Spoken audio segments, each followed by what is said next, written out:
Greetings and salutations, everybody. Welcome to the best damn movie-related show on the planet Earth, the John Campea Show, coming to you from right here on my YouTube channel. I'm, of course, your host, John Campea. It's an awesome honor and privilege, as it is every day, to have you guys joining us as we're here to talk about our favorite things in the world, movies and movie news and all that sorts of good stuff. And, of course, joining me today is the one and the only Mr. Robert Meyer Burnett. Robert, how you doing, sir? John, I'm pretty good, but I had to call a clinic yesterday because I have an addiction to the Endgame teaser or the trailer. I've watched it about 180 times. It's interfering with my life. I think I'm going to join an outpatient program and go on an Endgame withdrawal regimen. It is the national epidemic right now. Like people calling in sick to work, students not going to school, all because of Endgame. And I wouldn't go into your protocol just yet until after the movie comes out, but I would check that out. Ashley, for you guys know, has the day off today, so Robert and I are gonna kind of man the ship here ourselves. And listen, we got a whole bunch of things to talk about here today. A lot focused on Endgame today. Not a lot of other movie news going on, which is sometimes the case on Fridays, but that's okay. That gives us some topics we get to catch up on. And listen, before we get to those main topics, and Rob, I'm going to have you turn your headphones down a little bit. Oh, yes, sorry. Before we get to our main topics every day, before we get to our main topics, we're going to talk about this. Now, one of the films that we're all looking forward to, a big comic book film is coming, and no, we're not talking about Endgame or Shazam, but it's Wonder Woman 84. Patty Jenkins did such a magnificent job with the first Wonder Woman, and we've all been talking about Wonder Woman 84. You know, the era is going to be set in the 80s. We see, you know, Trevor is back, all this kind of stuff. Now, Charles Roven, very experienced comic book movie producer and for a lot of different films. He was interviewed and caused a little bit of a stir because I had a lot of people messaging me yesterday talking about, John, did you hear that Wonder Woman's a reboot? I'm like, what?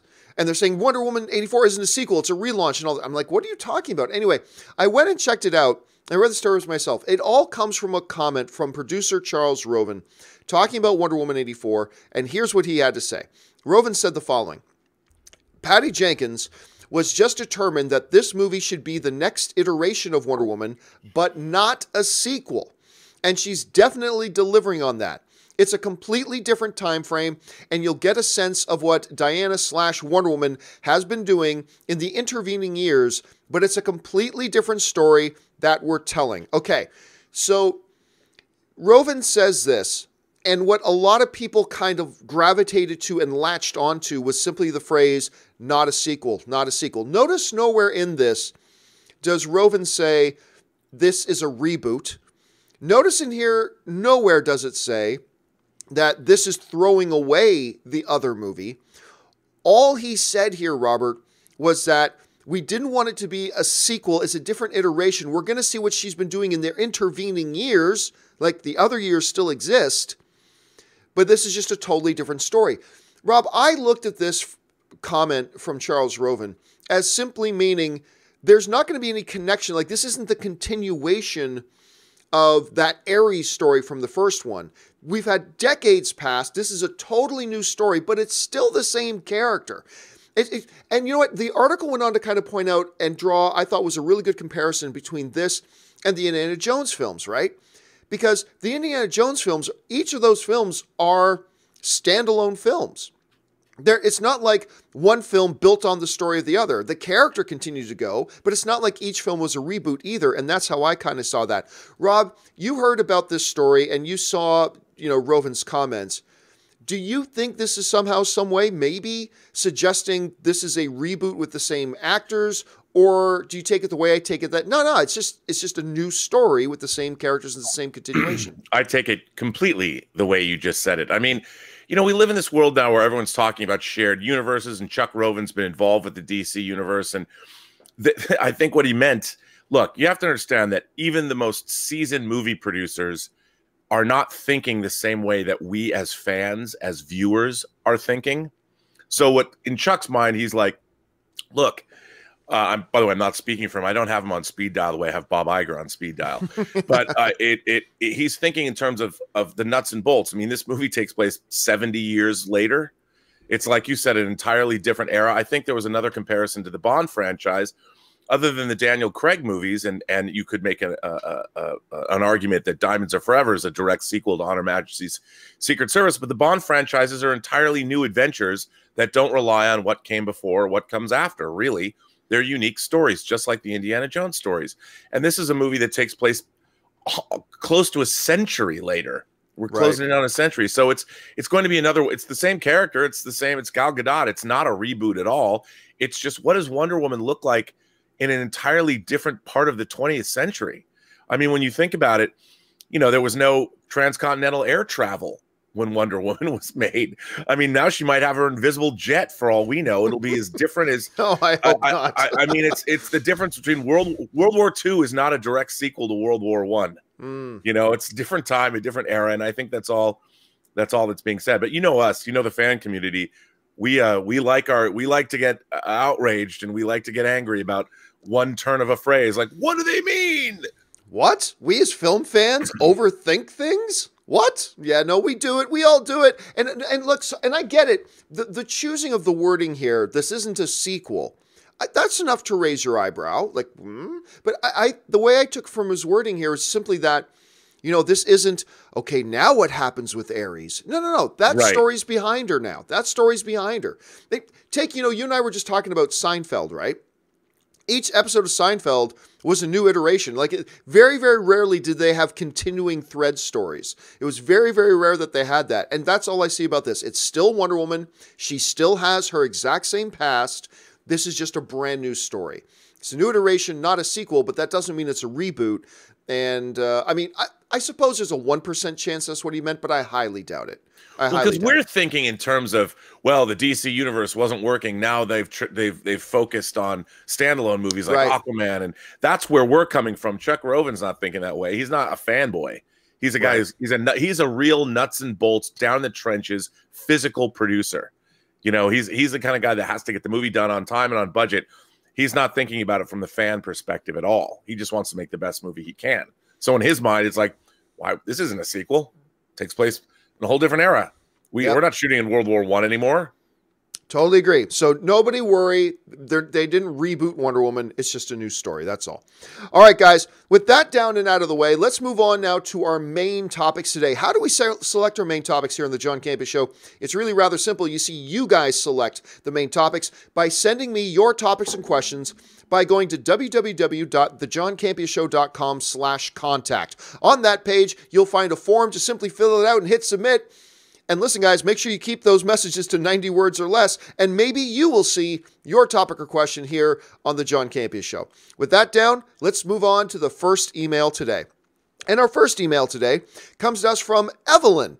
And Evelyn writes, "Hey, John, did you see the backlash that Marvel got for the new Endgame poster, where Danai Gurira was featured, even bigger than some other actors, yet her name was not on there? Something that Marvel changed a few hours later, saying she should have been there all along. So, was this really a mistake, or was it never considered to put her name on the poster? Last year, Danai and Letitia Wright were in the Infinity War poster, but no one complained about Pom Clementif. I will never complain about Pom. She's gorgeous. Anyway, who was on the poster, but not her name. Okay, so for those of you who don't know what Evelyn is talking about, when the new poster came out for Avengers Endgame, you can see very clearly on the far right that Okoye is there, along with 5,000 other floating heads. But along the top line there, in the top line of the name credits, almost every, if not every one of the people on the posters had their name at the top of the thing there, but Danai's name was not there.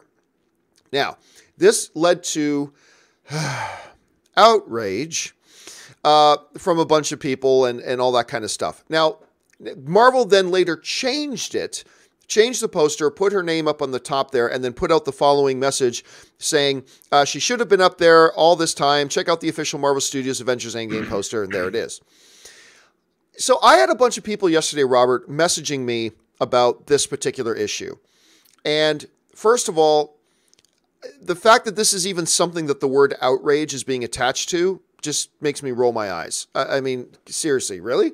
On top of all that, you know who's not even in the poster? You know who's not in the poster? First Lady of the MCU and Academy Award winner Gwyneth Paltrow, who's in the movie, isn't on the poster.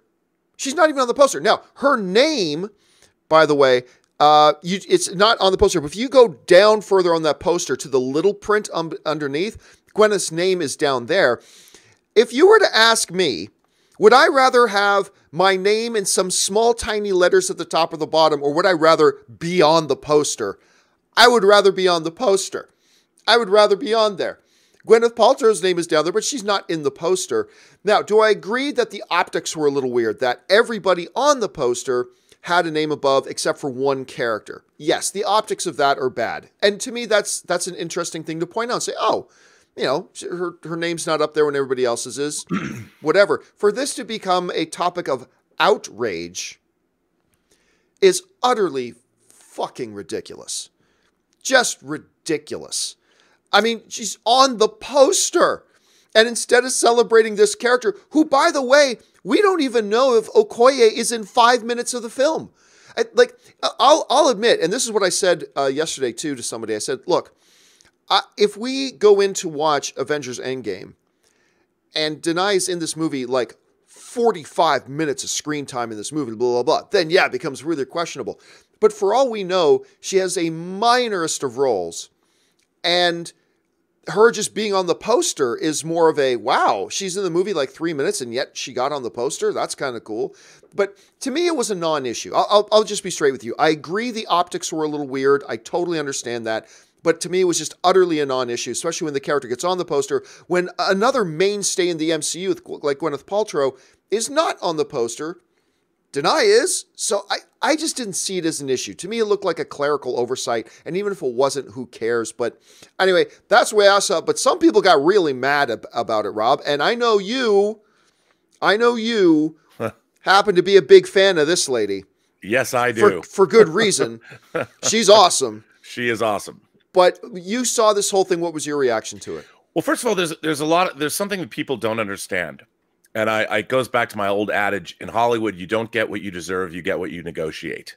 Now, the credits on the bottom of a movie poster are called the billing block. That has all the credits in there. And then the names up top on the poster are additional names that are added. When you're negotiating your contract, whether you're an actor, whether you're a producer, you negotiate whether or not you appear in what are called paid ads and the billing block of a poster. That's literally in your contract. And that is what's at the bottom of the poster. Now, when they add something at the top of the poster like that, that's an additional negotiation point because they don't usually do that. In the billing block, it says your name has to appear along with these other names and at the same top, the font size. So there's all kinds of contractual obligations that they have to fulfill. And in the whoever's making the poster is not somebody at Marvel Studios. It's usually somebody outside of Marvel Studios. I am sure that was just an oversight. Somebody was told who to say, who to put on that poster, and they put on the top. That's why Gwyneth Paltrow's not on her name's on the top, but it's in the billing block. She's negotiated her name to be in paid ads in the billing block wherever anybody else's name appears. That's why she's not on the top of the poster, because that's not usually part of the billing block.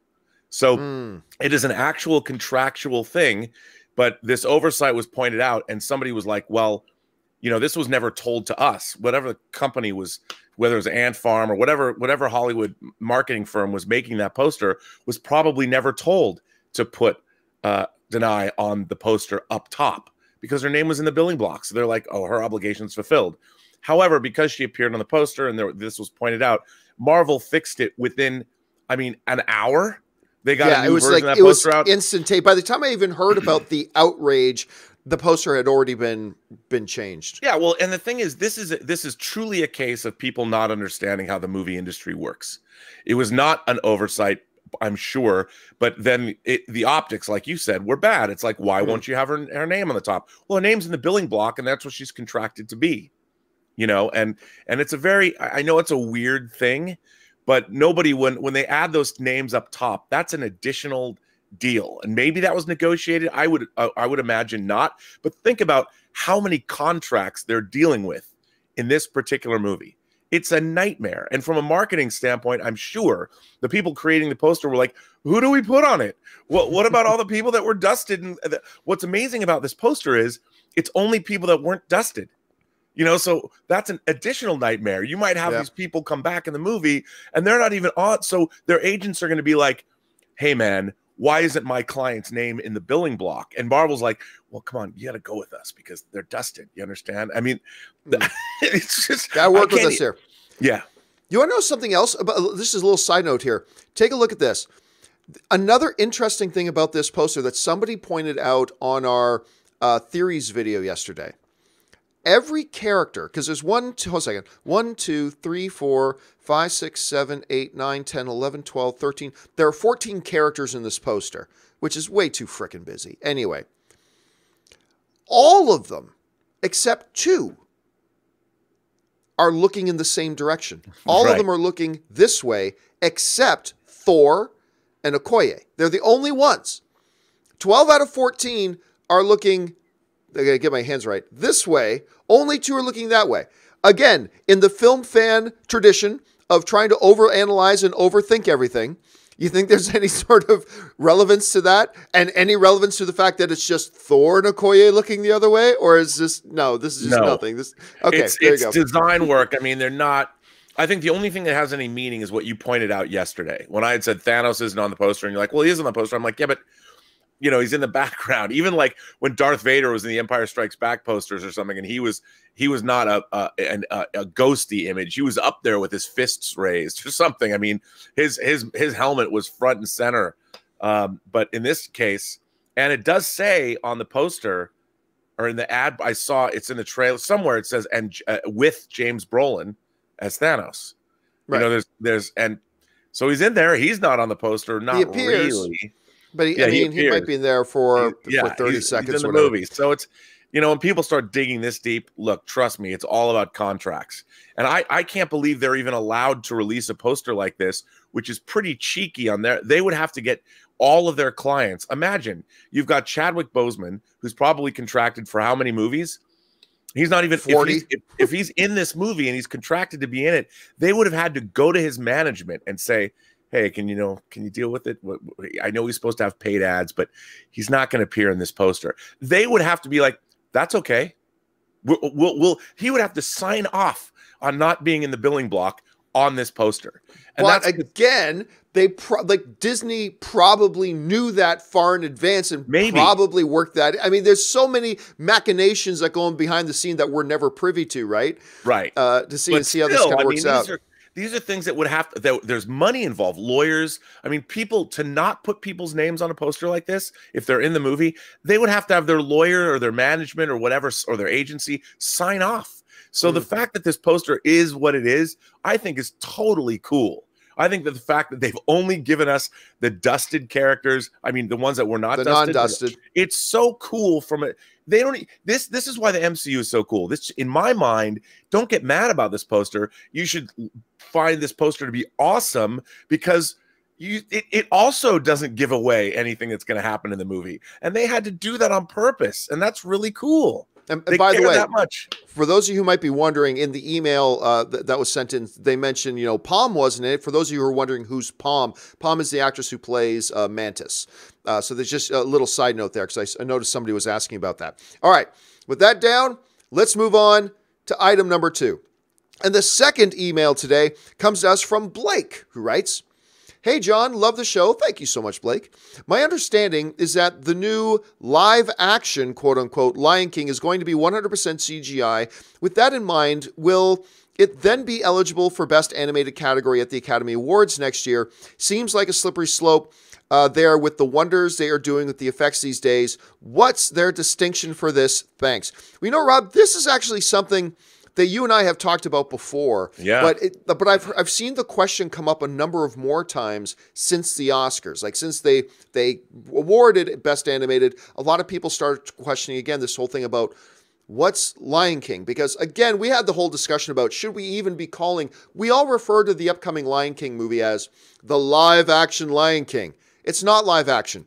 There is nothing live action about this movie whatsoever. This is as animated as Pinocchio was. It's just that it doesn't look like it's animated, Right. but it's animated. So ever since the Oscars, I've got a number of messages from people asking about, would this be, should this be considered for animated feature? If so, blah, blah, blah, blah. So look, let me give you my opinion on this. And it's really not going to surprise any of you if you heard us talk about whether this film should be considered live action or not. This film is not a live action film. This movie, in every regard, is an animated feature film. This is an animated film. It's not made on sets in the jungles anywhere. It's not made on the sets with live animals running around. It's not. This is made in a room with highly skilled and talented animators sitting at their desks using a different medium of animation than the old way. But this is made in these big, animation pits with these artists making this movie. It is an animated movie. As such, to me, it's not even a question. And you and I haven't talked about this part, so I don't know what you're going to say. But to me, this isn't even a question. This is an animated film. As such, if it's good enough, and we have no idea how good it's going to be, but if it's good enough, this needs to be considered for Best Animated Film. Now, you can ask, well, why wasn't Jungle Book? Well, the fact of the matter is the lead character of Jungle Book was not an animated character. The lead character of Jungle Book was a human kid, and they did use some practical sets, even though most of the sets were all animated as well. But there is a fundamental difference between, in my opinion, a Jungle Book and a Lion King, where there are no live-action characters. This is all animated. To me, if I'm a voting member of the Academy, I'm saying, yeah, this is an animated movie, therefore it should be nominated, if good enough, in the category of Best Animated Feature. Not that I even think that's a category that should exist. I think you should get rid of the category, but it should be nominated for Best Animated Film. Shouldn't it? Rob, your thoughts? I agree. It is an animated film. It's just a different style of animation. I mean, it's really, look, we're the blurring of technology and these kinds of distinctions. You said something when we were having this debate before this discussion about, a movie is a story that all movies should be considered one kind of thing. And I tend to agree with you because, look, the category of animation, it used to be hand-drawn, and as technology has increased and we now have 3D animation, it's not hand-drawn anymore. And there was something to the idea that a human being was drawing these images with their hands. Well, now we've got a tool that's rendering these images. Human beings are still conceiving of the images. They're just using the tools that now exist that didn't exist when, say, Snow White was made in a different way. And now with bringing to life photorealistic animals, which is something that you couldn't do 20 years ago, in the wake of Jurassic Park, it made that much easier. So we're just applying new technologies, but it's still human beings making these things.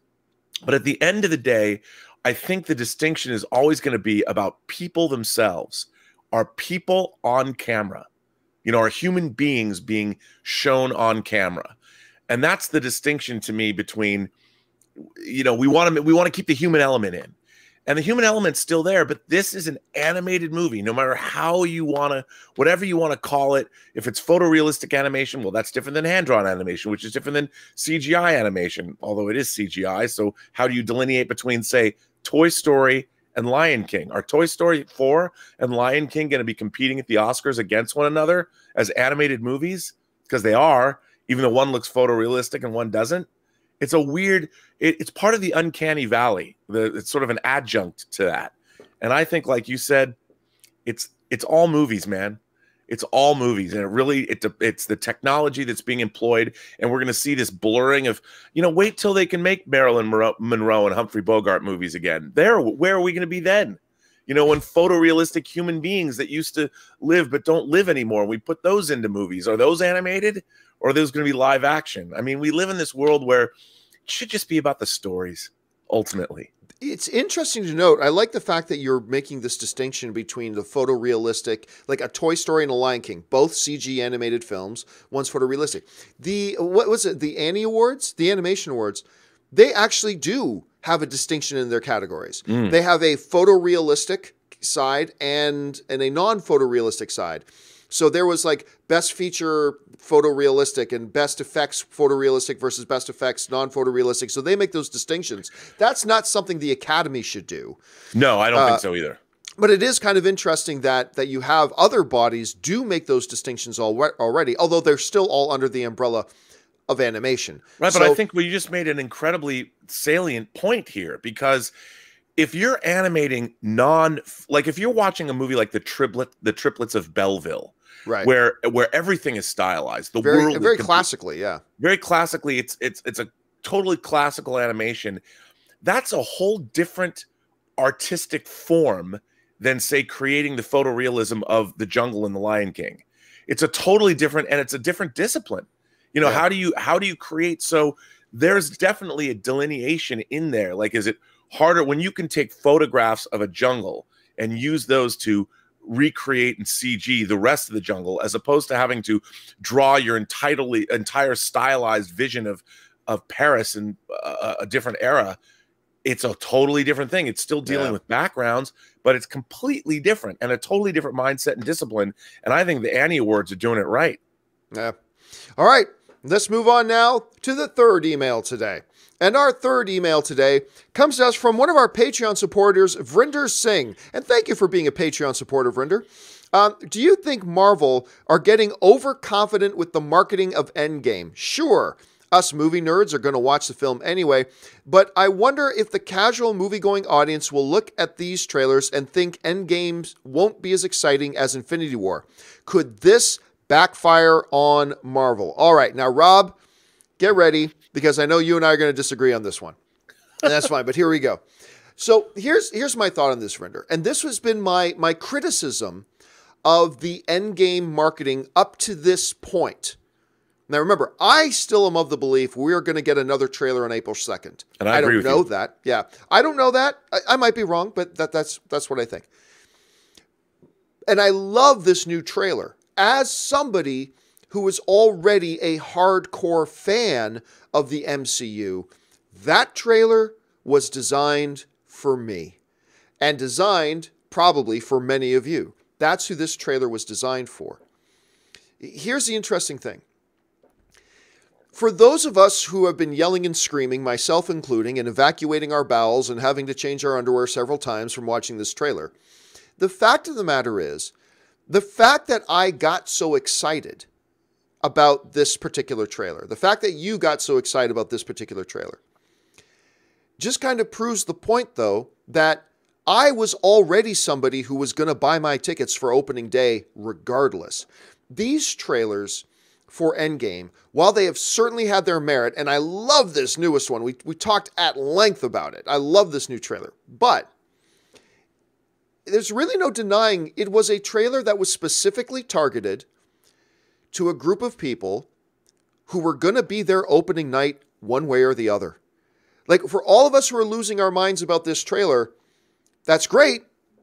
But the very fact that we're losing our minds just proves that we were going to be the ones who were going to be there opening day, even if this new trailer had never come out. Even if it had never come out, those of us who got excited about that trailer, we were going to be there opening day anyway. It didn't change anything for me other than increasing my excitement level. But for somebody like, and I thought Ashley made a really interesting point yesterday, Rob. Ashley brought up an interesting point when she said, you know, my friends who aren't really into the MCU, they look at this trailer and it just makes them feel more intimidated about going to go see it than increasing their desire to go see it. And that has kind of been, she just kind of illustrated what I've been very poorly trying to say for a couple of months now about the marketing for this thing, is that to me, the trailers for Endgame right now have all been for the club. They've been ads targeted at people who are in the club already. And not, at the end of the day, going to increase by $1 the box office because it's not reaching beyond the walls of our club.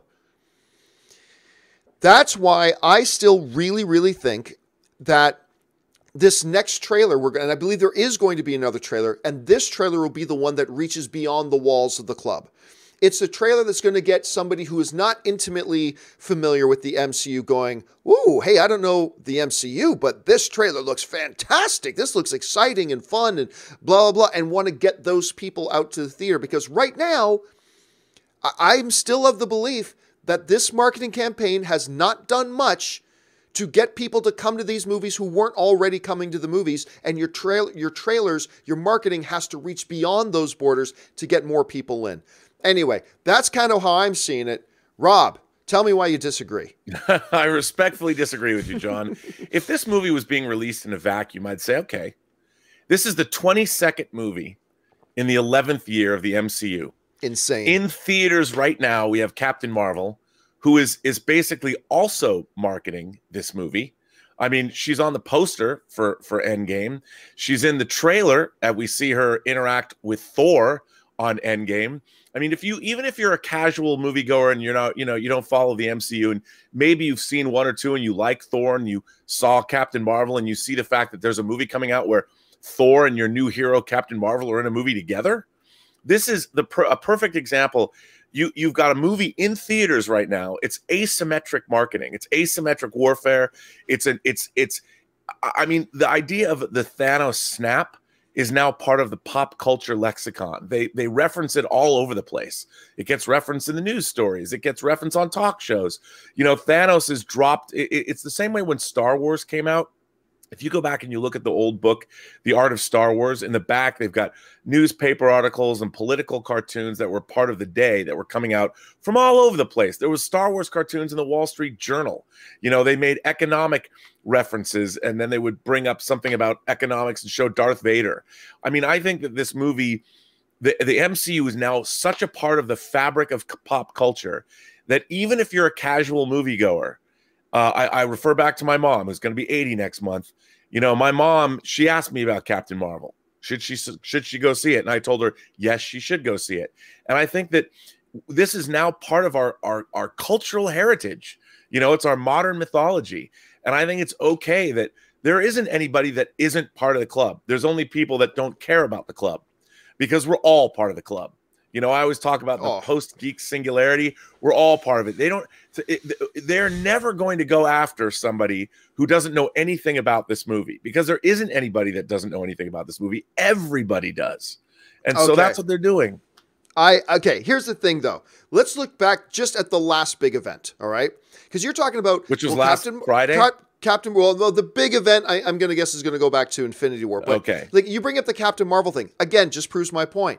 You're saying it's going to excite you because Captain Marvel's in it. Yeah, that's cool for people who are already watching the MCU movies. Let's go back to Infinity War for a second. When those trailers were coming out, I remember members of my own family who are not big into comic book movies or anything like that. They saw the trailers for Infinity War.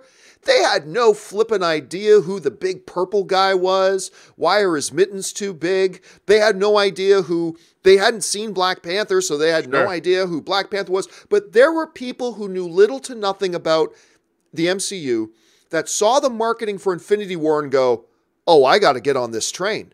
Whatever this train, I got to get on this because this looks awesome. And thus, the box office record that was at 200 and something million got destroyed up to 250 million because that was a marketing campaign that reached beyond the walls of the club, and we're bringing in people who otherwise are just not all that interested in the MCU, but those trailers made them want to go see it.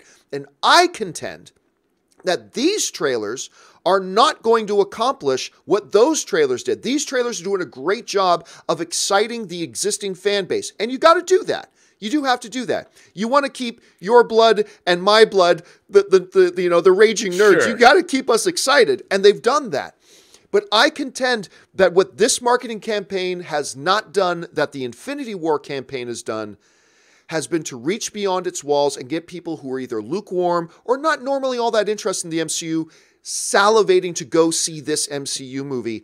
And I think they need a trailer that does that. They've done a good job exciting the base, that's me and you, but they haven't done that job that would get like some of my family members like Infinity War going, oh, I haven't been interested in this before, but now I'm interested.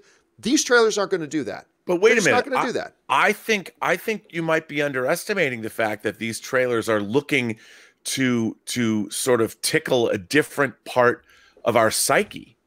Whereas before you show lots of action, you show Thanos, you show the giant purple guy with the big mittens. People are like, what is that? I don't know what that is. But here's a movie that goes after emotion.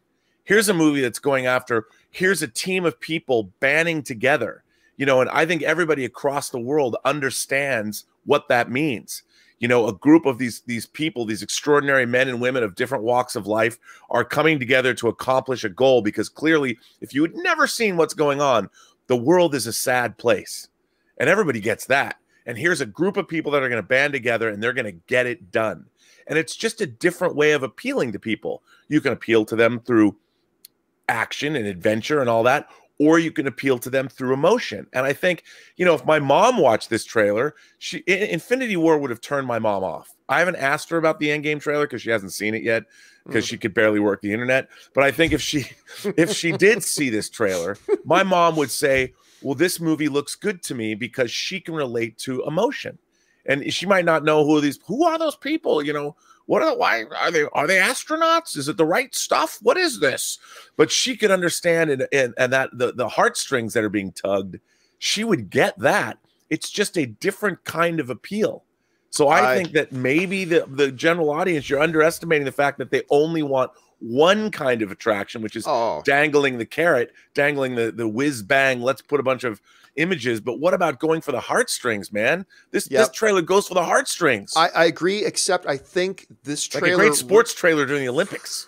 For the heartstrings to be pulled, though, I think for these trailers, it assumes a certain amount of familiarity with what's going on. And again, with the Infinity stuff, you didn't need to know what was going on to appreciate what we're seeing. And I think you can see trailers for dramas where you don't need to have a pre-existing set of knowledge to really understand what the drama is they're going for. Like who's going to know? Somebody's not familiar with the MCU. Who's going to know? What's the significance of Paul Rudd standing there looking confused? Like, what's all that mean? You see missing posters. They need to do a better job. I'll tell you something. Wait, a friend of mine who lives in the Midwest, my friend Amy, she has a son, and they go to these movies together. It's like their thing. It bonds them together. That's some good parenting right there. Good parenting, right? And she always comments whenever I put on a something on my Facebook page about how excited they are.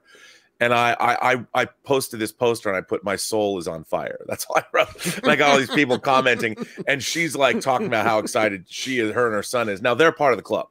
They're part of the club. But the fact that she's a mom, she's a mother, and these Marvel films are family outings.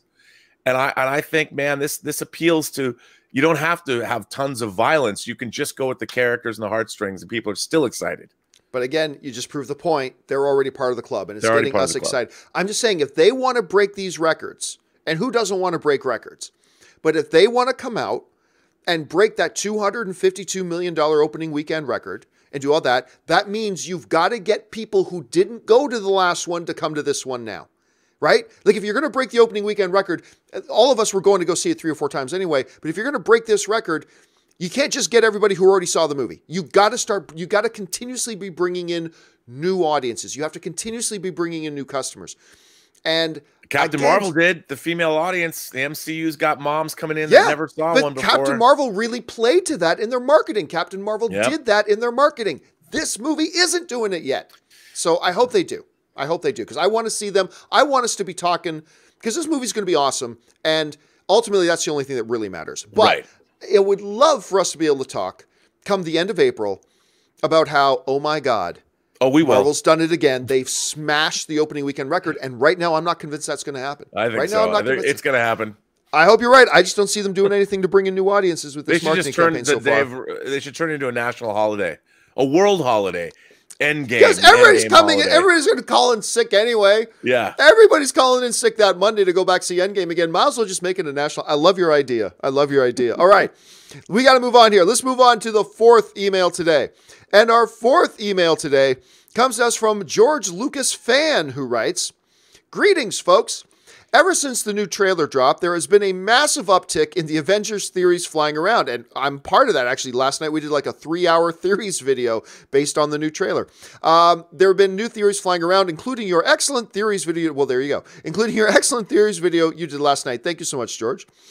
Anyway, I was wondering if you guys had any thoughts on what you think are the best theories surrounding Endgame out there right now and the worst ones.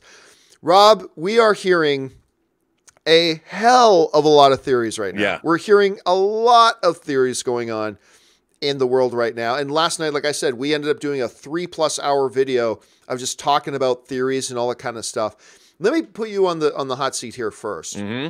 What are one or two of the best theories you've heard? And one or two, maybe, of the worst theories you've heard so far? What have you been hearing? Well, I don't know if anybody, there's an old, it's not old, well, it's 1980, so I guess it's old, but there's a movie called The Final Countdown. And it's a movie, no, it's not that. It's a movie where the USS Nimitz, the aircraft carrier USS Nimitz, captained by Kirk Douglas, goes back in time right before the Japanese attack on Pearl Harbor. So you have modern jets and modern military equipment right before the Japanese attack Pearl Harbor, and they have to decide, do we attack the Japanese fleet and prevent Pearl Harbor from happening? And I love this movie when I was a kid, and of course it deals with time travel and how things that happen at the end. I was thinking about those kinds of things. My friend Larry Young, who's a Facebook friend of mine, posited a theory yesterday that I love. And he says, what if there's time travel involved, that at the end of Endgame, that it's actually Bucky who gets frozen and sent forward, and Cap and Steve Rogers ends up staying behind in the 40s with Carter, Agent Carter. They found SHIELD.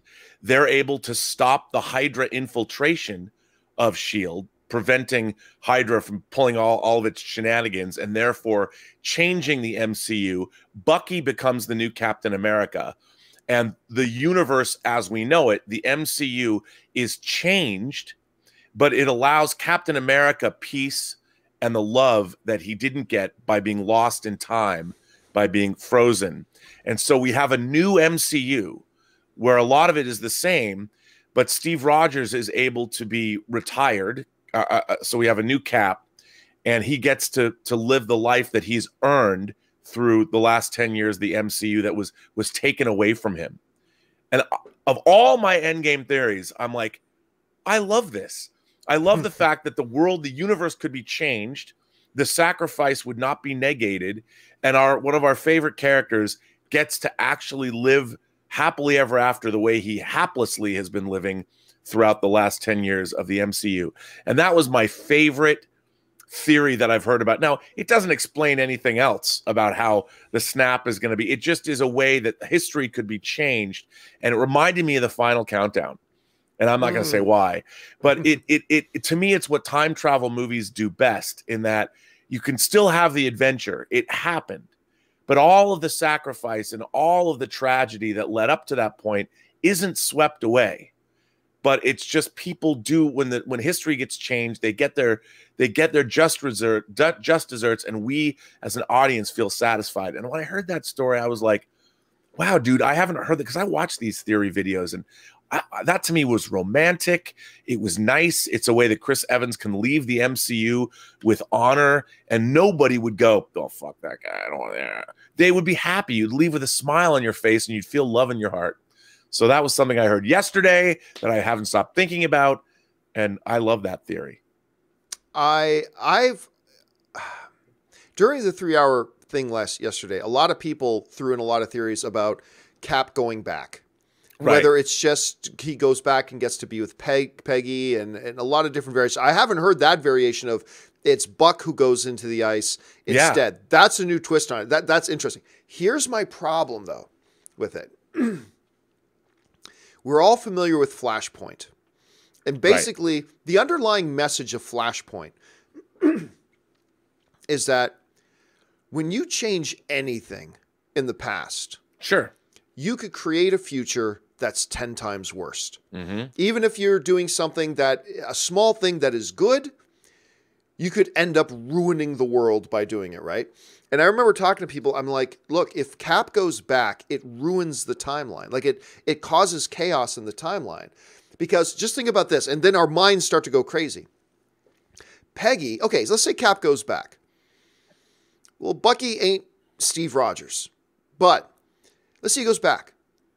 In the timeline that holds the world together, Peggy moved on after Steve went down into the ice. She got married. She had a life.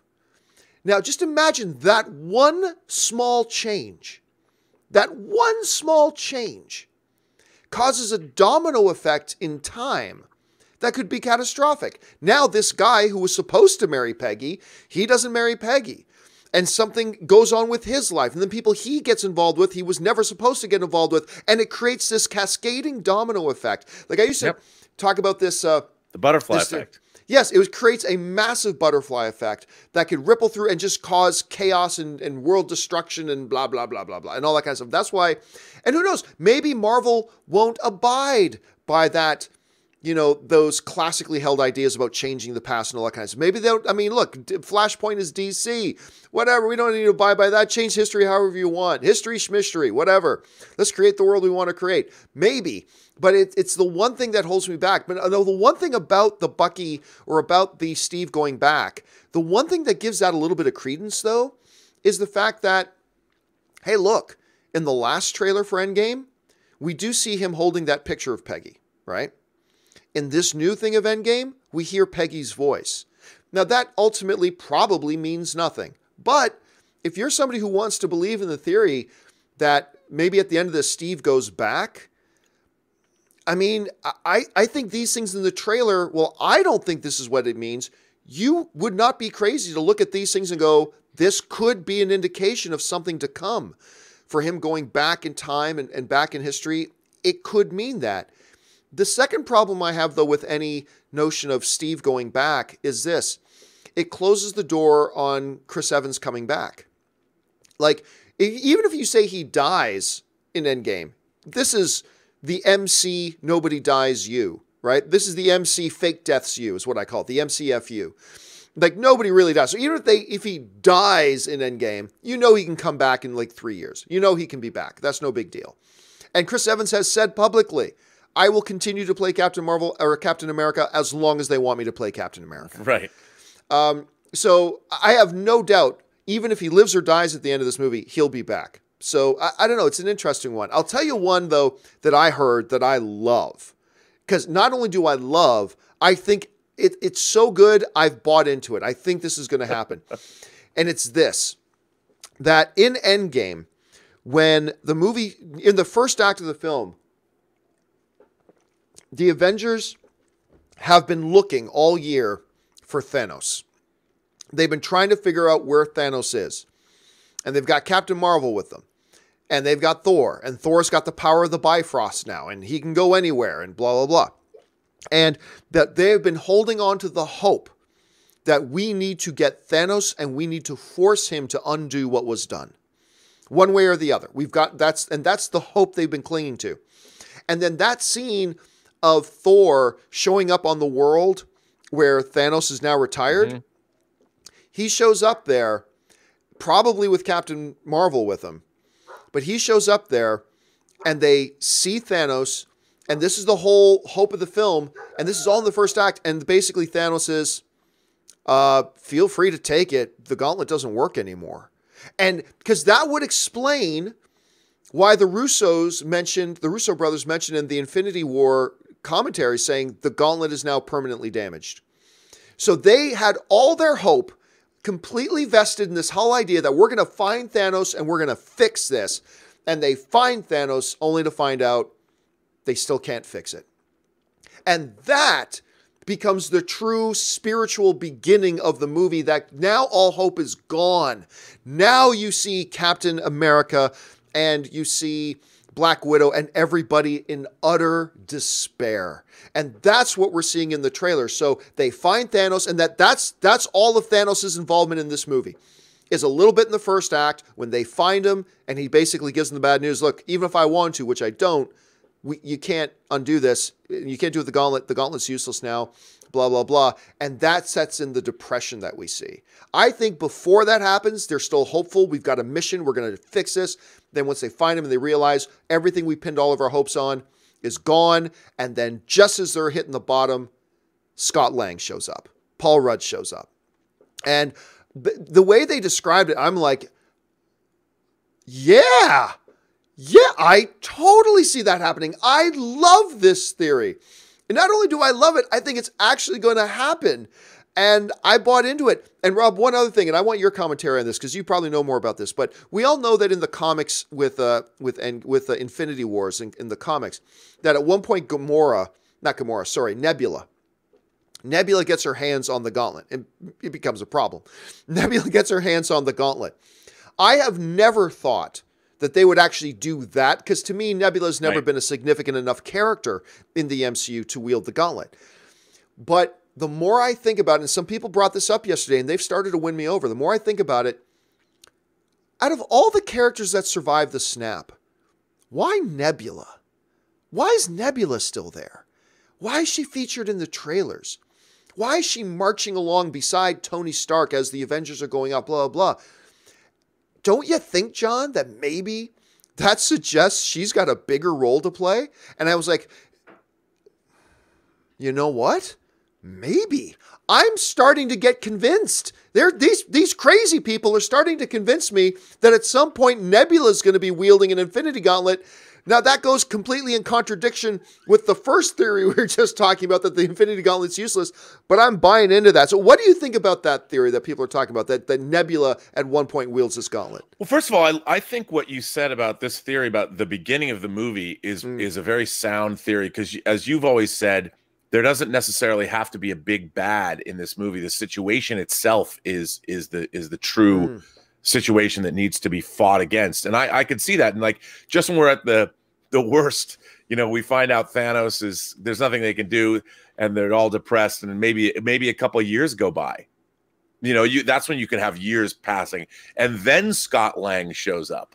By the way, what you just said is genius, because that would explain, if that happened, and we're just speculating here, but if that happened, that's genius, because that would explain why in half of this trailer, Widow has blonde hair, and in half of this trailer, she's got red hair. If they did another time jump in there, that explains that transition.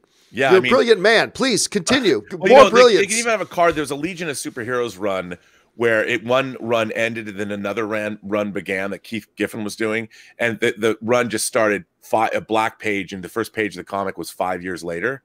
And then you had to figure out like what the hell was going on, and it dealt with time travel and the time trapper, and it was great.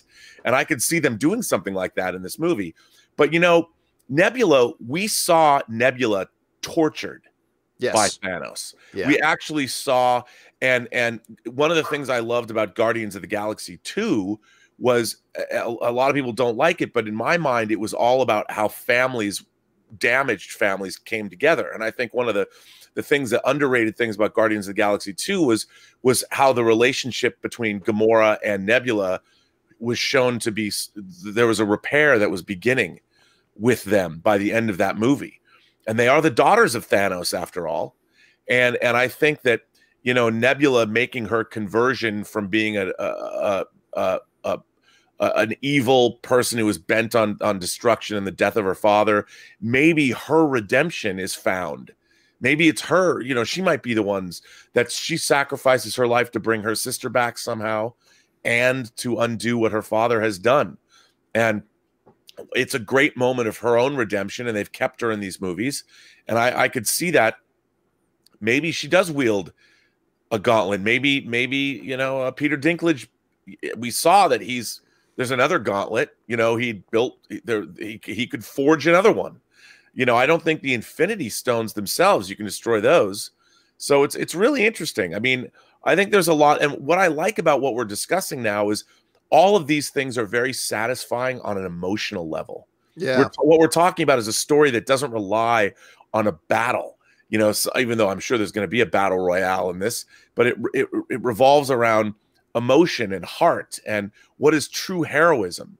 And I think if this is the way this movie is going to go, if this is the way Marvel is going to stick this Endgame landing and leave us, they're going to hit us in the feels as opposed to go for our bloodlust and our thirst for a giant Return of the Jedi-esque space battle, except with superheroes.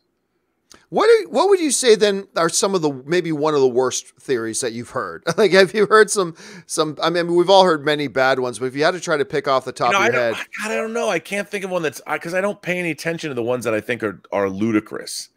You know, I mean, I don't know. I can't think of a bad one. I really can't. But this, what we've come up with now, just listening to you talk, and like, this to me seems like the most satisfying, what we've just discussed, of all of these theories. But then it doesn't get into what's happening with all the other characters. You know, there's so many other people that are going to need to play a satisfying role, like Rocket, for instance. You know, Rocket has been on the trajectory of finally accepting himself, and we kind of saw him being a sad sack, and like his conversation with Thor was amazing, and then how he was treated in Guardians 2, he kind of became a sad character. I don't know what's going to happen with that, but I want to see all of these characters sort of. I don't know. I don't know what the worst. I can't think of one right now. Dude, I heard a bad one that just made me mad. Say it. I want to hear it. It revolves around Jane, Thor's Natalie Portman.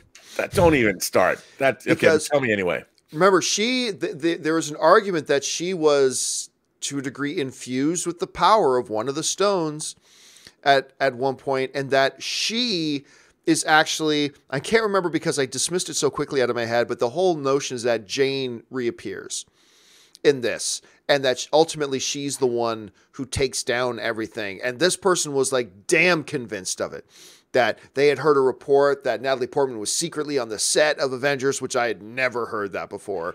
And that it was like, oh my God, there's just, but that's the thing. But again, that's part of the fun thing about movies like this, right? We can think of the most outrageously outlandish shit. But see, not to poo-poo our viewers, but that wouldn't be at all satisfying. Like if she would suddenly unless become you loved that character. What's that? Unless you loved that character. Unless if you were somebody who loved that character. I mean, I love Natalie Portman. I mean, especially after her rap songs on Saturday Night Live, she can do no those wrong. Are great. But it's like you can't. It's bad storytelling. You know, you don't get us involved and invested in everything that's going on. You already have this huge group of characters, and we're already wondering. Like Natalie Portman might show up, and I'm like, I don't care. I want to know what's happening to Spider-Man. You know, you've got to finish the story that you're starting, and that would be too disruptive. I mean, when you're thinking about how these filmmakers are thinking, bringing back Jane, the Russo brothers have never even dealt with her as a character. So why would they suddenly do that at the end when they've already got all of these other much more important characters than her? I mean, Pepper Potts should wield the gauntlet or deal with something before Jane does. I agree.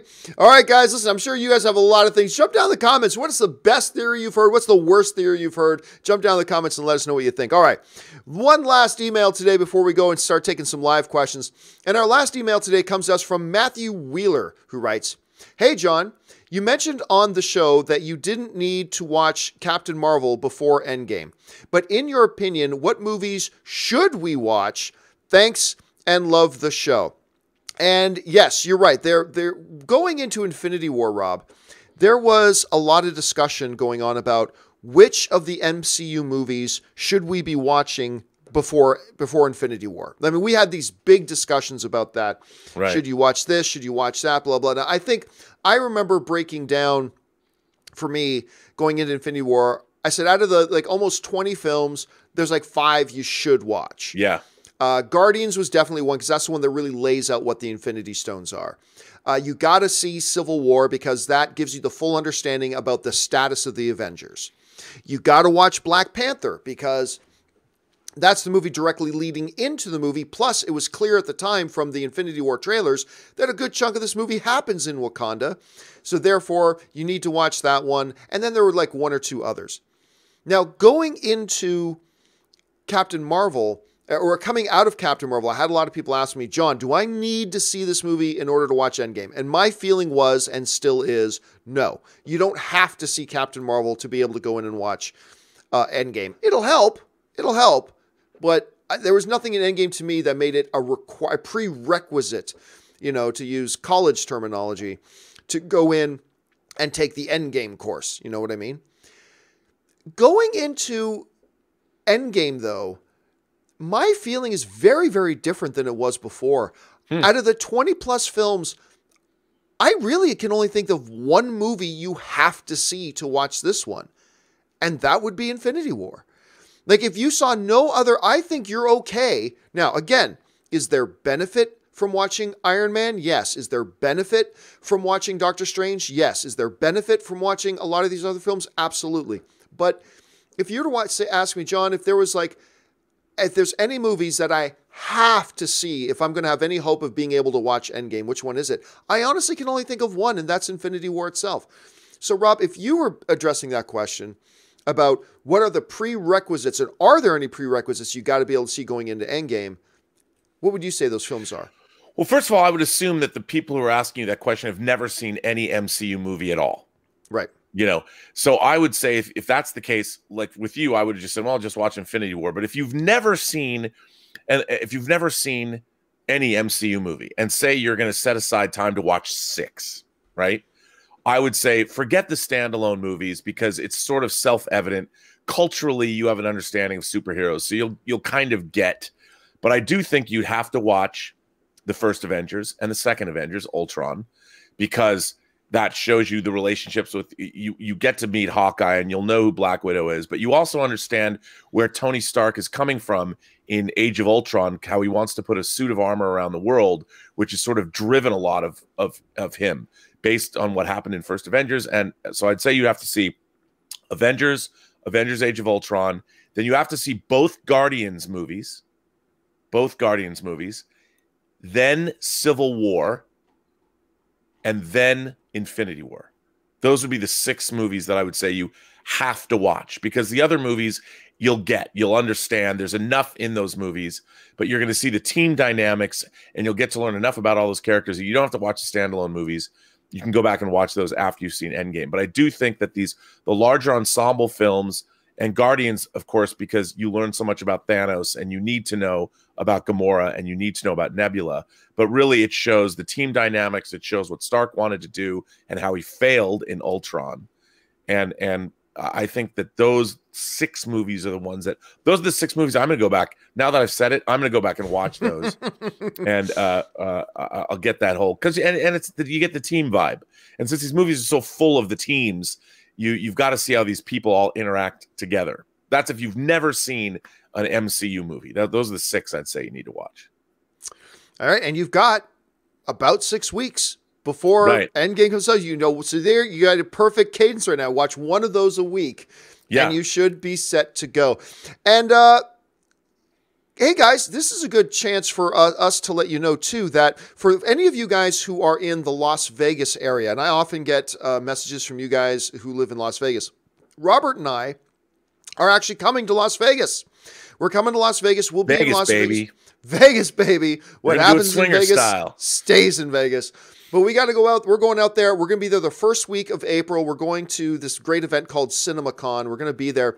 And Rob, I think we should set up an evening at the local yard house there or something, and just have a little bit of for anybody who wants to just come out and I'm always happy to have somebody buy me a drink. I'm a cheap drink too, because I don't even drink alcohol. I just Diet Coke and I'm good.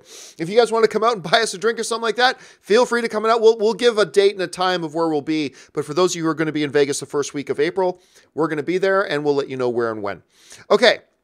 With that down and out of the way now, guys, let's save some time here and move on and take some live questions. A bunch of you guys have been sending in some live questions, want to talk about all this kind of stuff. So let's get to it right now. And we're going to start the first live question today, coming to us from Snip, who writes, I'm paying money to hear Rob sing Hot Lunch Jam.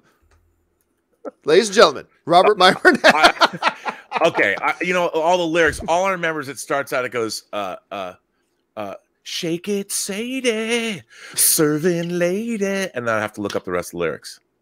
I think that was well worth it right there. I consider this to be a good day already. But if you guys haven't seen Alan Parker's 1980 film Fame that the TV show is based on, it's great. And Hot Lunch Jam begins when the students at the High School for the Performing Arts start like playing instruments at lunch while they're having in the cafeteria, and it just goes from there. And Irene Cara starts singing Hot Lunch Jam, and it's a great song, and they all go out into the streets and sing. And Bruno Martelli's dad puts up, he's a character in the movie, he's a cab driver, he puts up a big stereo system and cranks up Bruno's song. All right, let's move on here. The next one comes to us from Aaron H., who writes, in the background of the shot of Hawkeye with his daughter, you can see his family having a picnic. The waterworks are going to be flowing. I'm telling you, cry time. It's cry time. And yeah, you're right. The first couple of times I watched that trailer, I didn't notice that. It's not just Hawkeye with his daughter. If you look in the background, his wife and his son are also back there with the family dog, like they're having a picnic or something like that. And it could be he's holding all three of them as they all turn into dust in his arms. Cry time. Anyway, there you go. I found the lyrics if you want me to sing more. That's okay. It's now I'm looking at the lyrics and I remember the whole thing. Of course, then it all comes back to you. It's time for us to create the new hashtag Hawkeye's family had it coming. All right, next one. Oh, man. Curtis Lopez writes, on the 12th hour of the first day of October 1989, 43 women gave birth. That's from Umbrella Academy. Brie Larson's birthday is October 1st, 1989. Really? Is that true? If so, that's pretty freaky. Her birthday is on the birthday of the Umbrella Academy kids. That's hilarious. John Demoto writes, getting excited for Shazam with all the positive buzz. If it's like Big, your wife will love it. Happy Friday. Have a great weekend. Well, yes. What John's referring to is that, for those of you who don't know, my wife, Ann, her all-time number one favorite movie is Big.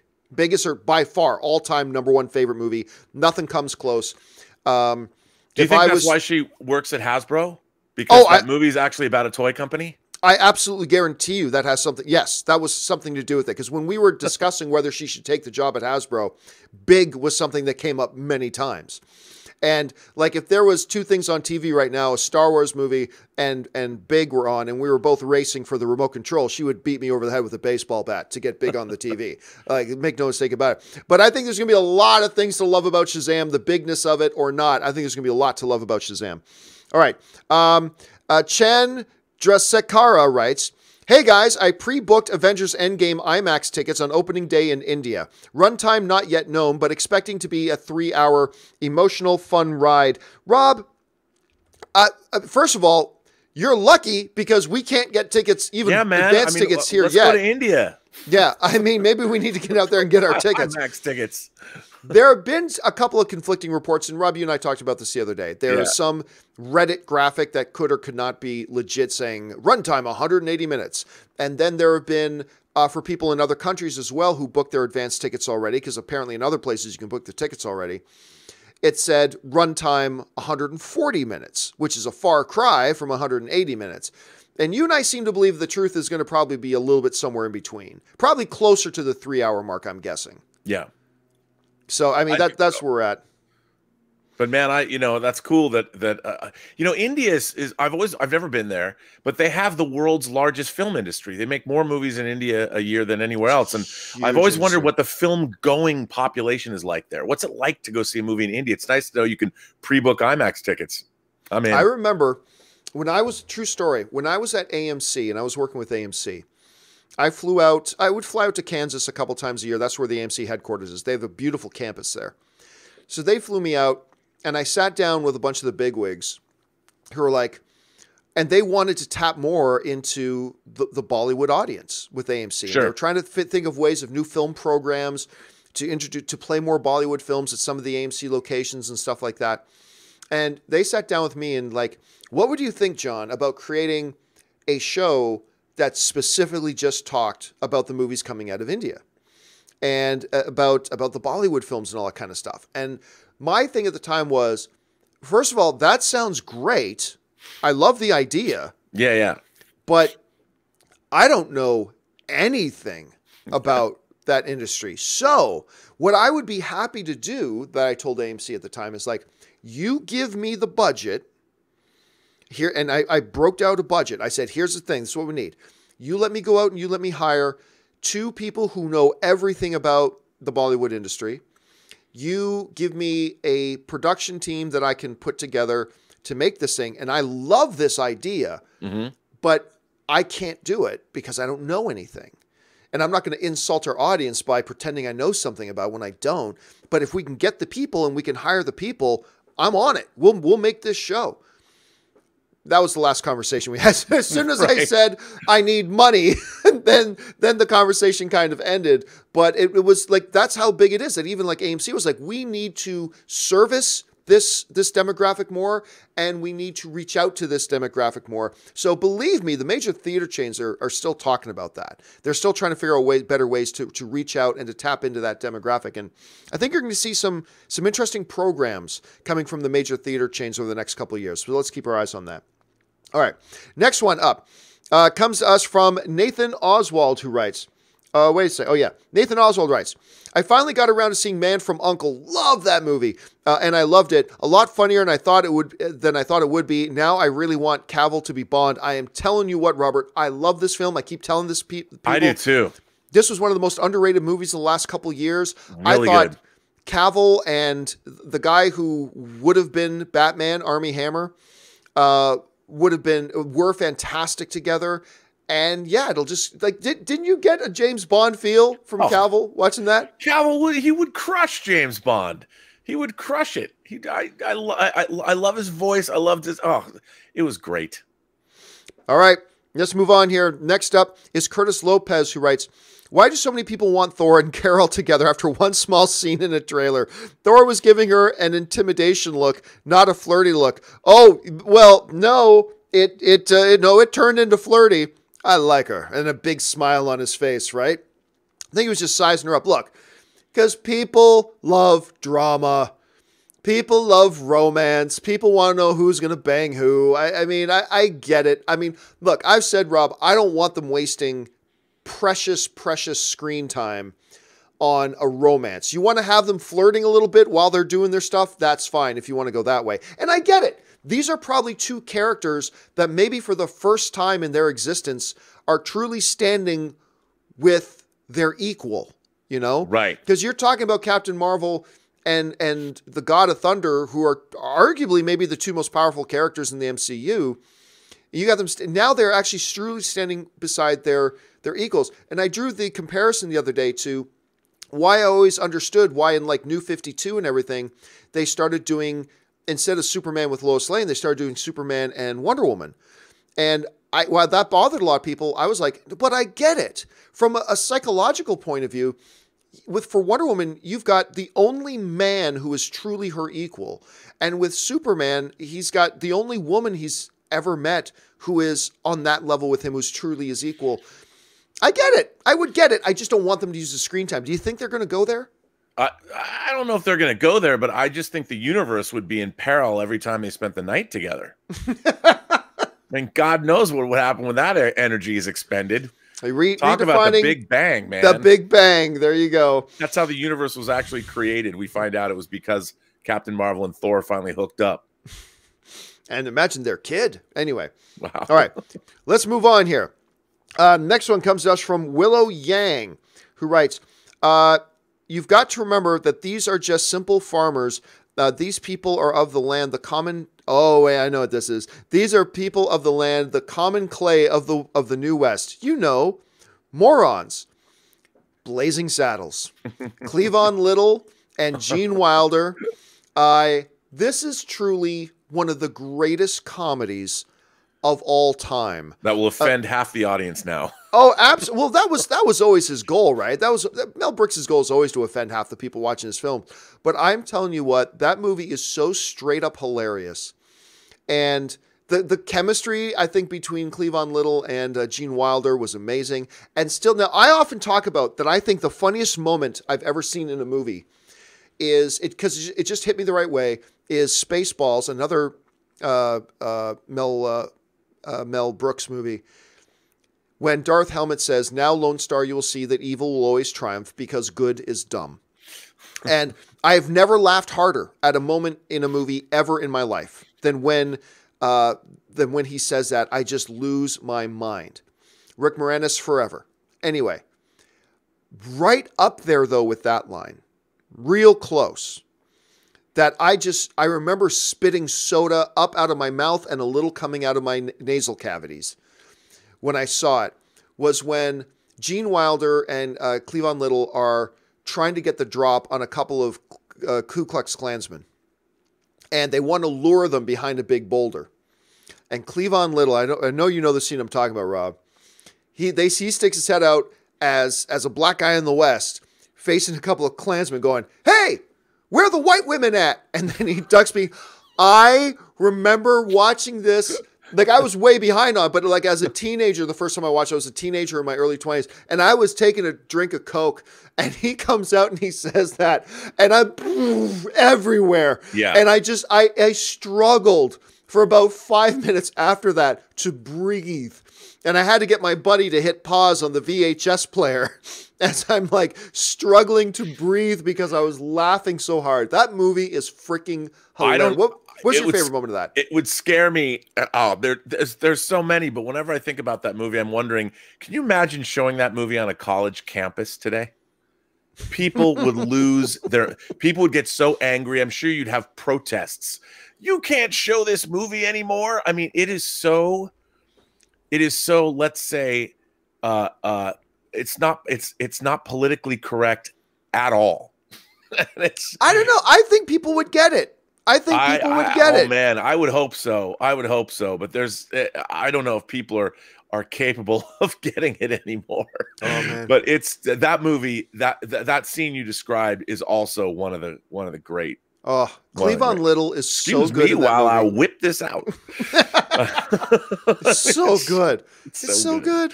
Okay, we gotta move on here. Next one, Aaron H writes, Captain Marvel versus Hela. Who would win? I gotta go with Hela. I gotta think Hela would win that fight. I mean, even Thor, full powered, and maybe he's gotten more powerful since. Like now, he's got Stormbreaker. But even at the time when he was no longer just the god of hammers, right? Even then, he was like, okay, so I can't take on Hela. I hit her with the lightning blast of all lightning blasts, and she didn't even blink. So, and ultimately, what was the name of the big demonic character again that ultimately destroyed? Surtur. Thank you. Ultimately needed Surtur to kill her. So I'm going to go out on a limb and say, like, Hela at full strength is probably only bested by Thanos. I'm guessing. Like, she caught Mjolnir with one hand, and with one hand crushed it into 1,000 pieces. That's not just these anybody. are the powers of the gods. Even Thanos without the gauntlet, I don't think would be any match for her. Without the gauntlet, probably without the gauntlet, yeah, because she'd been locked away for millennia. So I'm going to say Hela. Hela would win that fight. Okay, let's move on here. Murray Reich writes, imagine the next Endgame trailer shows Rickroll just to piss everyone off, and then messages will say, you will see it anyway. Yep, if they could do that. That's been my argument with movies like this. They could have coming April 26th, Avengers Endgame, and then you hear some ominous music, and then never gonna give you, just that, and the message, you're coming to see it anyway, squiggly Kevin Feige. I mean, it's true, and people would say it's brilliant. Because it would be brilliant. That'd be one of the greatest things ever. I would love it. Couldn't be any less effective than the trailers are showing now. Anyway. Man. I love the new trailer. Okay, let's move on here. Tortimer the Gray Gaming writes, I see a lot of people asking how Scott gets out of the quantum realm. Why? He did it himself in Ant-Man 1. I assume he can do it again. I mean, that's exactly what I've been saying, Rob, too, is that, look, how does he get out? Well, that reminds me of the worst theory I've heard for Avengers Endgame. The ant that plays the drums in Ant-Man 2, that somehow Scott is able to get a signal to that ant, and the ant comes and lets him out of the quantum realm. I hate that so much. It could happen, but I hate it so much. But yeah, I said, look, for all we know, how time works inside the quantum realm, to Scott, he may have been trapped in there for 100 years, but eventually he figures a way just to get out. You're right. He got out himself before. Do you got any sort of theories that you've heard or whatever about how he gets out of the quantum realm? No, I mean, I think maybe he could have an assist, maybe some kind of an insect assist, because that would fit along with what we've seen in the two Ant-Man films. But I don't think it's going to be whatever it is, it's not going to be cheesy. It's going to, and whatever it is, whatever allowed him to get out of the quantum realm is what's going to allow the Avengers to go into the quantum realm to do whatever it is they're going to have to do. He's going to discover something or figure something out, which is why he goes to Avengers headquarters in the first place. All right, let's move on here. Damian Donford writes, Endgame's Whatever It Take reminds me of I'm doing Mark from Starship Troopers. God, I love Starship Troopers. I didn't like any of the sequel stuff, but I love Starship Troopers. I don't know if it reminds me of that, though, Damian, because Whatever It Takes is very dark, ominous. There's a desperation to it, blah, blah. Whereas in Starship Trooper is, I'm doing my part, become a citizen, you know, all that kind of stuff. I like what everybody fights. No one quits. You know, Michael Ironside. Michael Ironside. Do it. Shoot me. Anyway, I love Michael Ironside. I love Starship Troopers too. You know where I remember Michael Ironside from most, honestly? Scanners. I remember him most from V. Oh, yeah, he was great in V. Remember? Yeah, that's how I always knew him. And so I was all excited as a kid because one of my all-time favorite movies is Highlander. When he was going to be in Highlander 2, I'm like, oh, wow. And then Highlander 2 ended up being the worst movie of all time. You gotta see, if you haven't seen Scanners, by the way, a David Cronenberg, Canadian science fiction film, but he plays Daryl Revick. I'm going to suck your brain dry. He's so good in that movie. And for more recent fans, he was also in Flash. He was Snartz, or Captain Cold's dad in Flash. All right. Anyway. And he played Richter in Total Recall. Welcome to the party, Richter. All right. Next up here. The Babic writes, I am a 40-year-old man and have defended comic book movies my whole life, but modern fandom has taken a lot of the joy away from me. Yeah, it is. It's sad when on shows like this, we have to talk about just how toxic some of the fandom has become. And it is sad. And it sucks that happens. But the best thing we can hope for, and I think that we will see, is that ultimately cooler heads prevail. People realize, oh yeah, this toxic stuff is really lame, and they move away from it, and that's the best we can hope for. And because I'll tell you what, it has gotten better. It has gotten a bit better. Like this visceral Marvel versus DC idiocy that used to be very, very much at the forefront. It's still there, but I think a lot of people have woken up and go, oh, this is stupid, and they don't do it anymore. There's still people who do it, but I think it's gotten a little bit better over the last couple of years. Don't you think, Rob? Or do you think it's just I mean, I think it's getting better. Look, this kind of arguing is very adolescent in my mind. It's very immature. And when I was growing up, you know, I don't know where this immaturity came from. I mean, my friends and I would, as I've said before, we had hot debates about the Avengers versus the JLA, but it was all in good fun. You know, we all love this stuff. We didn't dislike one another. If I like the JLA more than my neighbor across the street like the Avengers or something, we didn't fight about it. We all loved that. We loved this comic book stuff passionately together.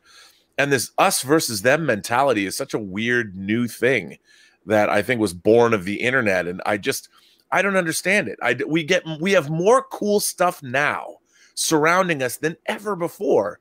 And yet people are arguing. I mean, we should be celebrating all of our fandom. And if somebody likes something that I don't like, I like hearing from them so they can tell me what they like about it. And I'm like, oh, that's interesting. I didn't know.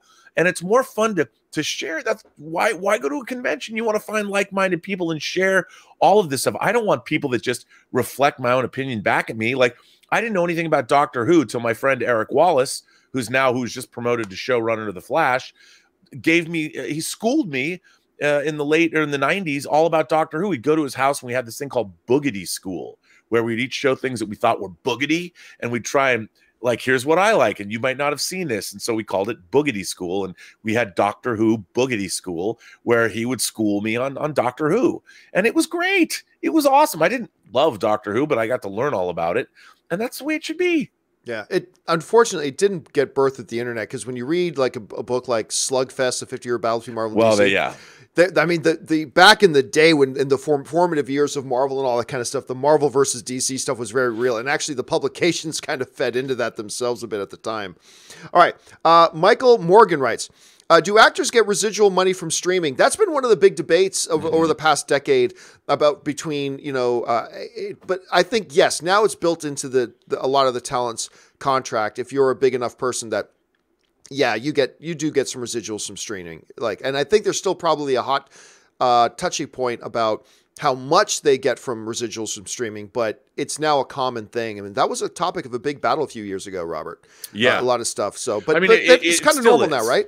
It still is. I mean, in the music industry, they're still fighting over, streaming, and it's always going to be a fight because the analytics have changed so drastically, and it's really difficult to keep track of that money. And by the way, in streaming, people want to not deal with that. You figure it's going to be a buyout, something streaming, and that's it.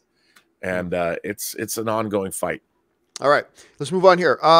Best D14 writes, 1 of 3. I have yet to see anyone who said that theory, so I'm patenting this shit now. Dan Lepp said it first. Everyone wants Steve to stay with Peggy in 1944 and live out their days, but that doesn't make sense. Let me see if I can find what the Best goes on to say. Best goes on to say, Fade to Black, Stork Club, 1944, 12:01 p.m. Peggy's all dressed up, hoping he'd show up for their dance. She's about to leave. He's in the doorway. I know you asked me not to, but I'm sorry I'm late. To me, they should have a conversation. He steps on her toe, LOL, and they dance to no music. It means more that they have one last moment. So if he dies fighting at the end of the movement, he dies fulfilled. I mean, that is definitely...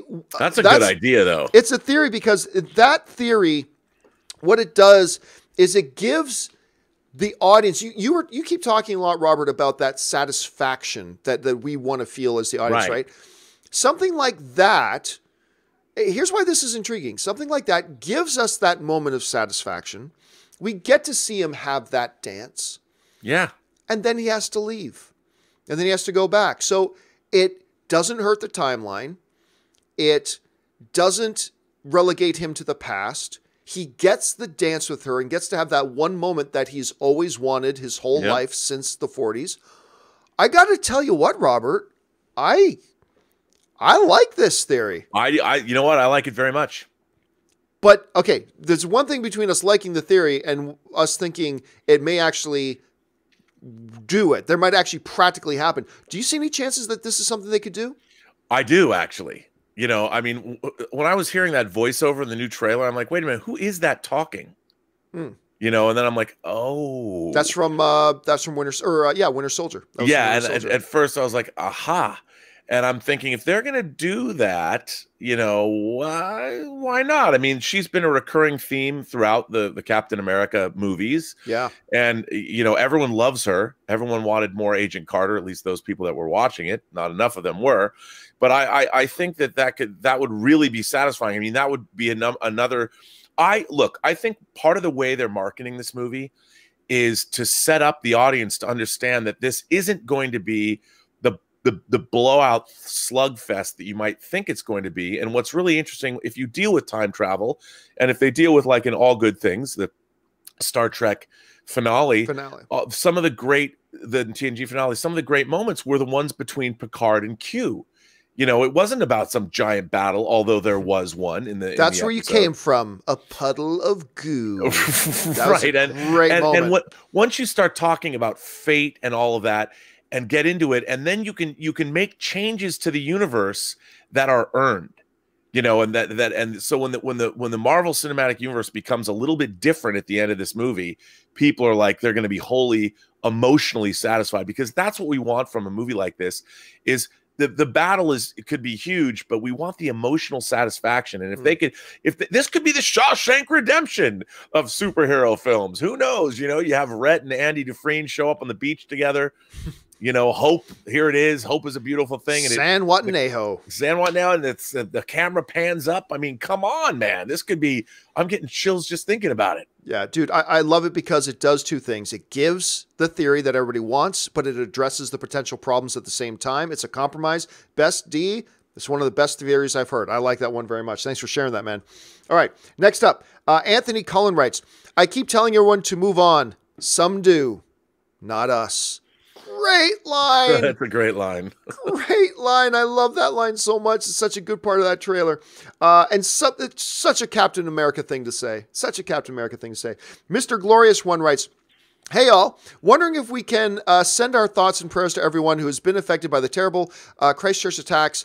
Yeah, in New Zealand. I just briefly, Robert, saw that. I don't even know if you heard about that yet. I just briefly saw it because one of the first things I do when I wake up in the morning is I check CNN and a couple of other news sites, and the very big front thing was on that. And I don't know any of the details. 48 people were killed at mosques in Christchurch during their Friday prayers. A white supremacist gunman went in and he streamed it live on YouTube. And yeah, it's horrific. I lived in Christchurch during for 2 months when I was working on Lion, the Witch, and the Wardrobe, and it's a lovely city, and I love the South Island of New Zealand, and my heart goes out to all of those people. You know, Christchurch has been rebuilding since that earthquake, and I think it was 2011. Right. Yeah. And I met two lovely people, a brother and sister, at the dog park the other day that were from Christchurch, and I was thinking about their families still living there. Just a horrible. It's the worst thing that's happened in New Zealand, and it's so not. And apparently, the suspect traveled to New Zealand to do this, so it was planned. It was meticulously planned. It was streamed on Facebook. It's just and YouTube is horrible. Just horrible. Yeah, all thoughts and prayers to people there. So thank you so much for bringing that up, Mr. Glorious One. It's a good thing to bring up. It reminds us, hey, we're just talking about movies. We're just talking about movies. There's real stuff going on in the world. So thanks for sharing that, Glorious One. All right.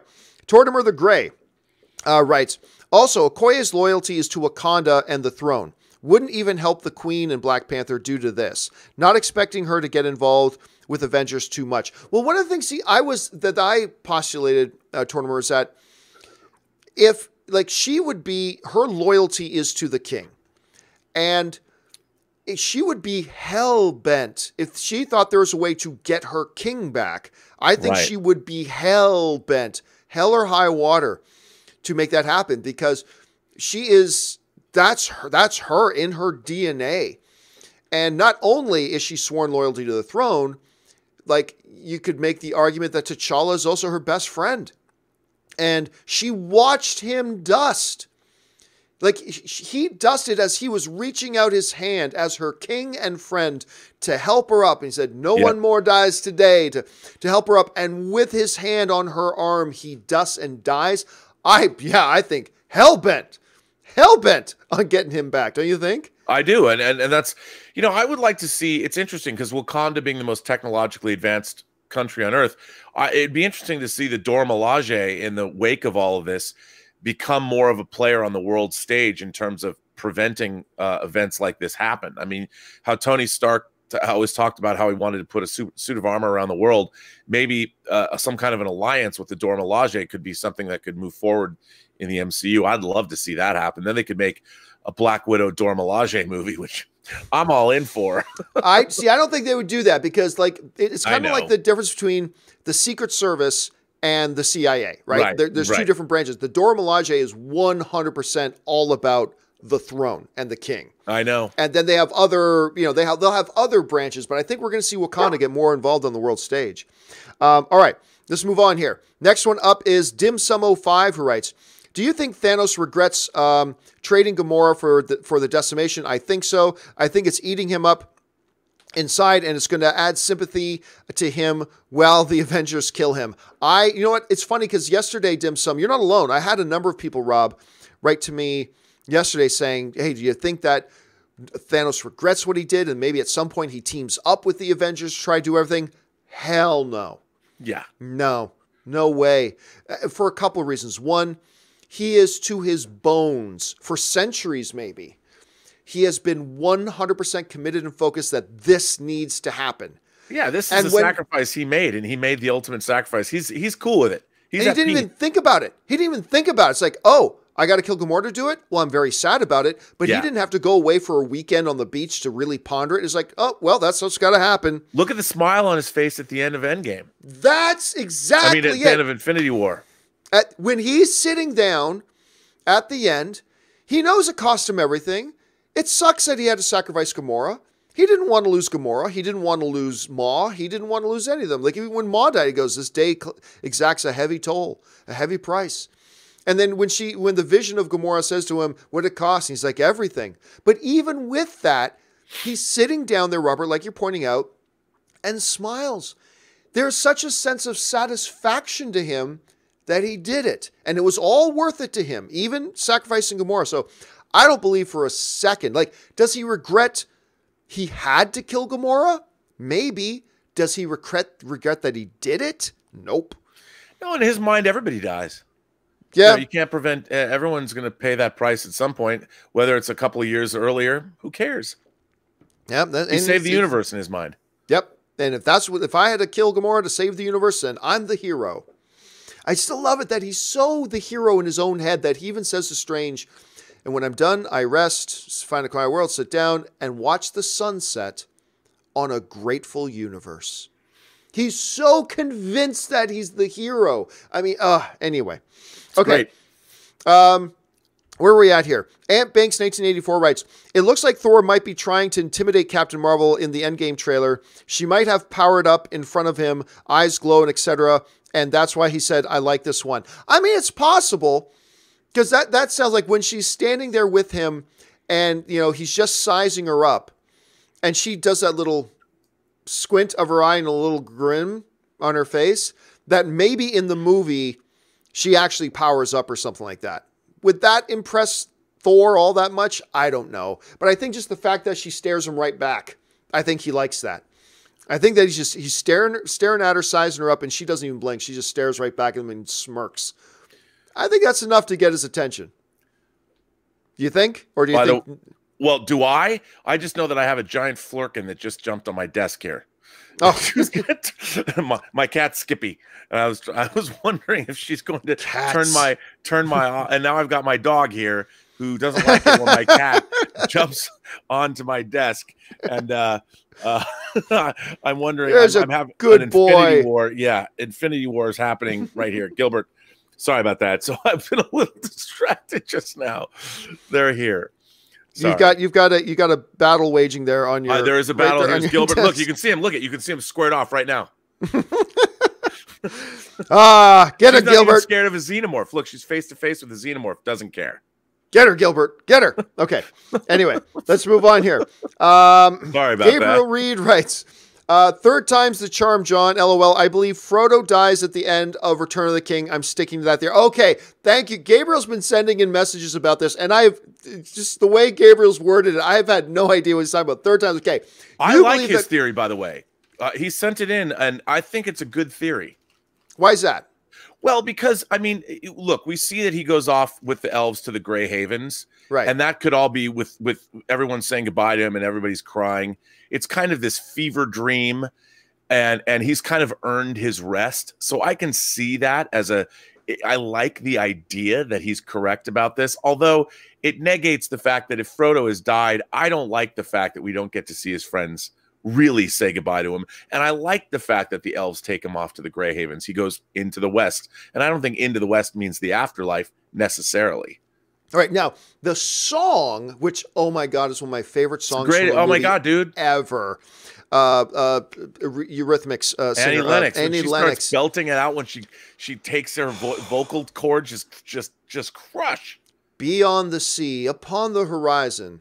Why do the white gulls call? Oh my God, dude. When you listen to the song, I get chills right now just thinking about it. Oh, it's amazing. And her Oscar performance of that song. Anyway, we could go on that all day. I'm glad she won the best Oscar. She did.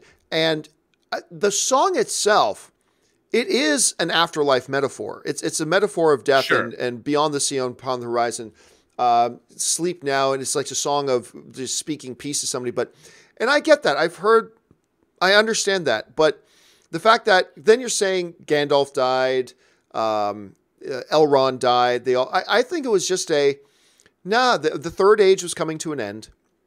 Right. The elves were leaving Middle Earth, and as somebody who saved them all, first Bilbo and then Frodo, they just offered to bring them with them. And I still think that's it, but I totally get the theory, Gabriel. I totally get the theory. And the song kind of backs up your theory a little bit. The song itself backs up your theory. So, by the way, the flirkin, I'm telling you, she's going to flirkin out anytime. All right. The Glorious One writes, hey everyone, over under 25% that will get a sequel announcement at Star Wars Celebration for the Claudia Gray book Lost Stars. I must have it. I'm not a huge fan of the Star Wars novels. There are a few that are great. Lords of the Sith is fabulous. Tarkin is fabulous. Lost Stars is fabulous. I love that book, and I wouldn't be surprised at all. I mean, it all depends. They've kept Claudia Gray very busy. So whether she's had the time to write another one, but I think that would be a great thing for them. Did you ever read Lost Stars, Robert? I have not read Lost Stars. Oh, it's wonderful. It's absolutely wonderful. You should check it out if you get a chance. Okay. Hey, we'll just have time for like 3 more quick, and then we're going to wrap it up here today. Apex Caliber writes, if Hydra won in the first Avenger, TFA, I just think The Force Awakens.